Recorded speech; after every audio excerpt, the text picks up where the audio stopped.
Podemos começar por falar de um dos problemas graves que Évora tinha nesse momento. Évora não tinha tido crescimento económico quase nenhum, era uma cidade relativamente parada, não tinha crescido nas zonas encostadas às muralhas. E Évora estava rodeada por 18 bairros de origem clandestina, chamada origem clandestina. Ora bem, vejamos o problema complicado, ou muito complicado, que se punha a cidade de Évora.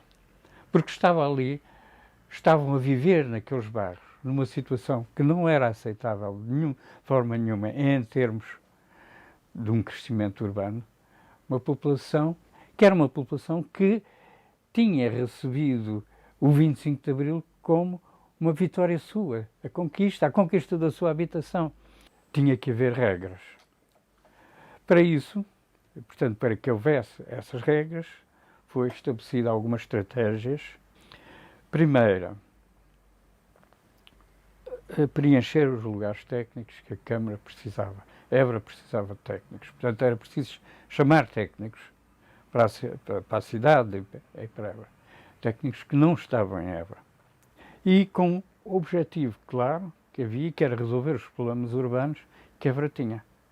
Não era para preencher lugares, não. Eles estavam lá, foram para cumprir um objetivo que o município tinha traçado. Segunda questão, segunda forma de abordar isto, era ter uma visão estratégica da ocupação do território. Nós, em Évora, introduzimos o conceito de plano diretor ao nível do plano concelhio. E isso é uma introdução da administração da Câmara de Évora. Não existia no país e fomos nós que o fizemos. Criou-se, enfim, uma equipa muito pequena, uma equipa de não mais do que 5 ou 6 pessoas, que envolvia arquitetos, que envolvia engenheiros, que envolvia desenhadores, enfim, e que procurou, de alguma maneira, implementar um trabalho que se tinha iniciado exatamente com o próprio núcleo, que era o chamado Programa de Recuperação do Centro Histórico de Évora. Fizemos uma pequena pool de técnicos para formular o concurso público para a elaboração deste plano diretor. O concurso era público, concorriam todos os arquitetos e todos os gabinetes que se quisessem candidatar, mas considerou-se que a que tinha, de facto, melhores condições, foi a equipe formada pela equipe de Risco e da CAU, na altura, o arquiteto Bruno Soares e o arquiteto Manuel Salgado. Quando apareceu esta oportunidade, foi conversar com todos e dizemos todos que sim e avançámos para o concurso. Portanto, e daí, a partir daí, pronto, desencadeou-se todo o trabalho. E, portanto, nós entramos com essas várias vertentes, do urbanismo, a demografia, a geografia, as infraestruturas, portanto, tudo isso, e um desafio foi experimentarmos e aprofundarmos a questão do trabalho multidisciplinar, embora a equipa foi fundamentalmente coordenada por mim e pelo Manuel Salgado, portanto,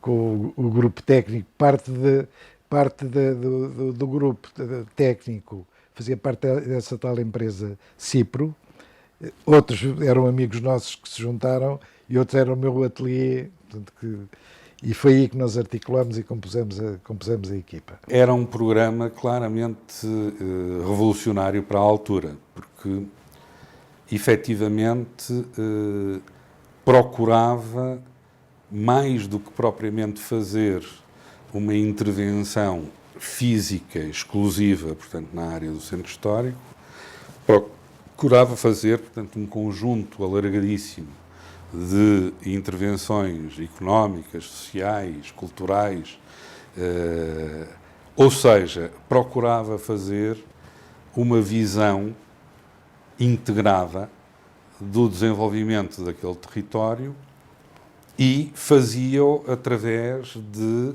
medidas específicas, programáticas, que estavam perfeitamente delineadas no trabalho que estava em curso. Portanto, foi um processo muito vivo e muito envolvido e que foi fundamental para a construção das propostas do plano. Portanto, esse desenvolvimento das propostas do plano, como eu lhe disse, com uma equipa bastante nova, nós tínhamos 2 consultores de peso, que era o Gonçalo Ribeiro Teles e era o Nuno Portas, portanto, apoiámos-nos,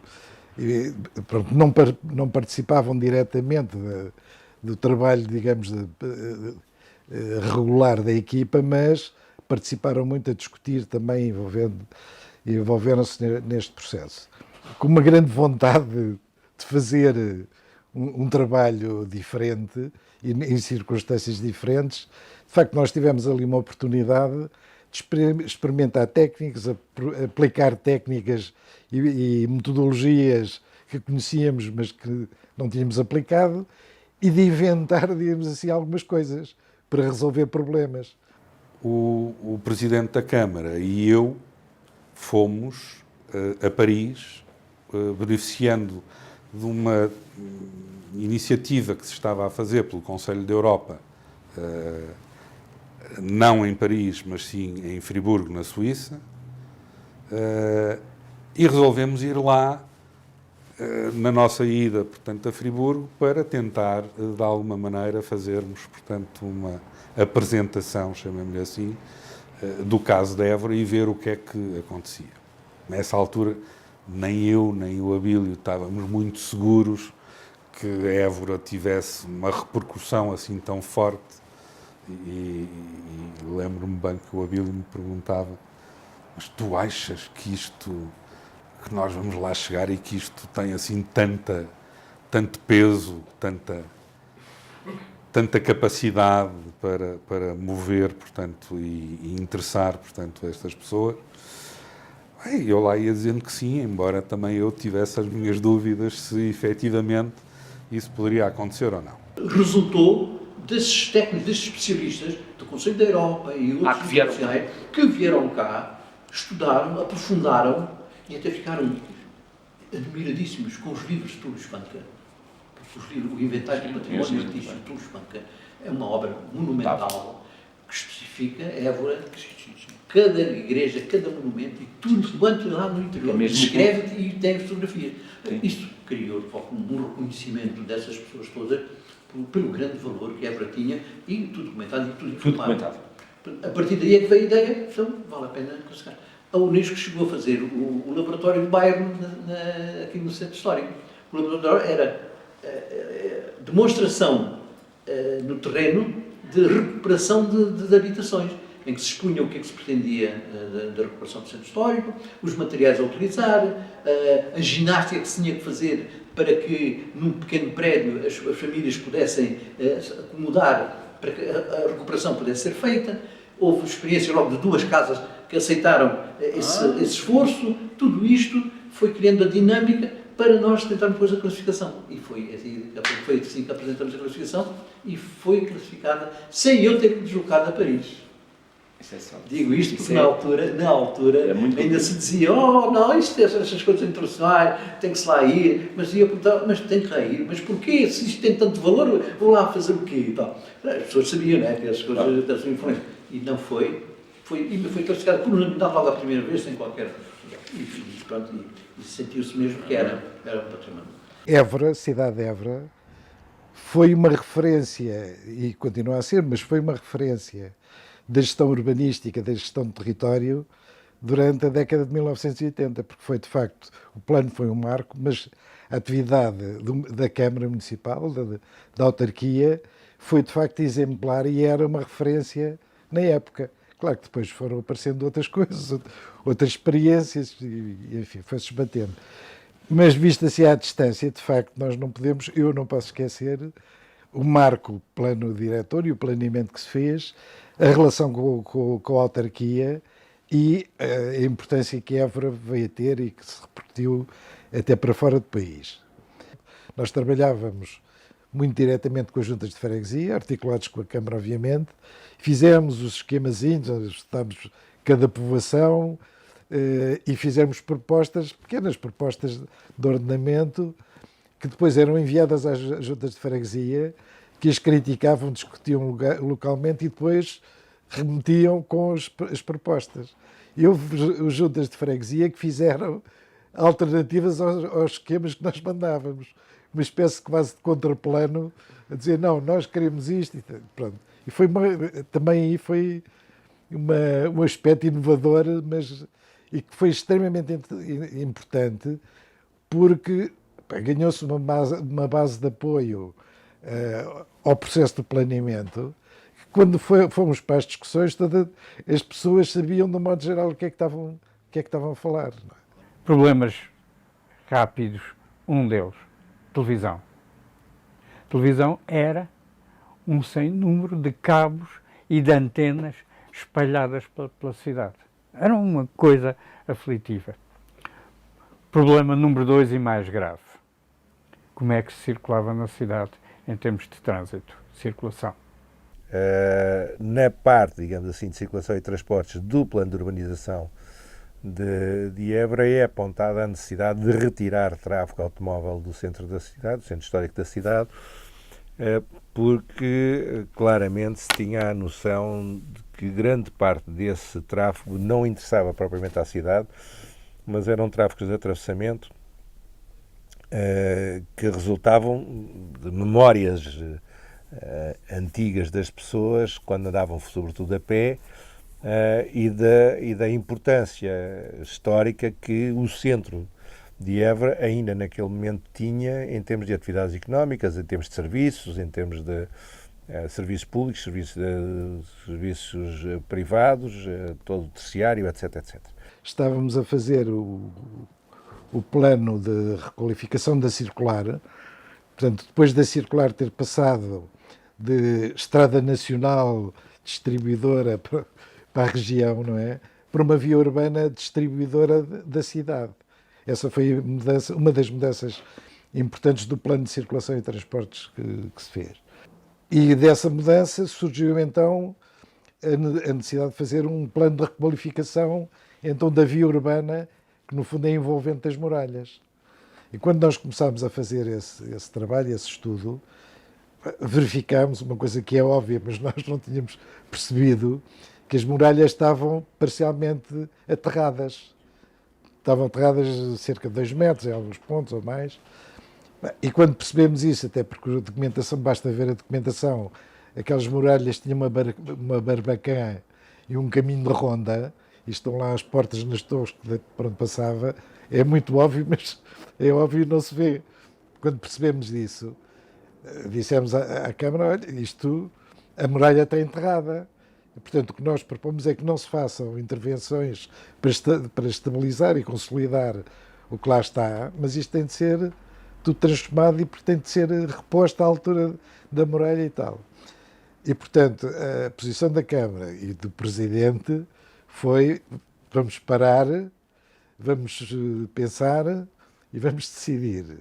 Passados uns tempos, voltámos a conversar e a decisão foi: em Évora não se pode fazer uma coisa dessas, vamos mesmo parar e vamos fazer escavações e portanto, repor a muralha.